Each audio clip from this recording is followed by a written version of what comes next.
Hello, I'm Bernard Hickey from interest.co.nz and welcome to the Economic Weather Report. Today we look at some fascinating figures from the Reserve Bank of New Zealand on credit card spending and how much credit card debt we've got. I find them fascinating anyway because they show the real stress out there amongst people with their disposable incomes.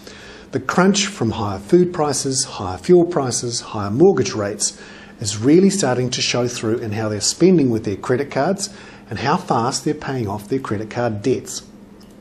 Now you can see from this chart here that spending growth has really slowed down in the last couple of months, and in March it dropped to just over 2%. That's really slow compared with previous months. So it's clear that people are feeling really constrained, and so they're not using their credit cards to spend. That's bad news for retailers.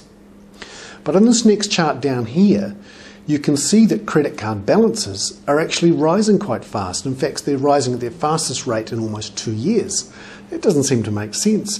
If you're spending less with your credit cards, why are your balances rising? That's because essentially we're not paying off our balances fast enough.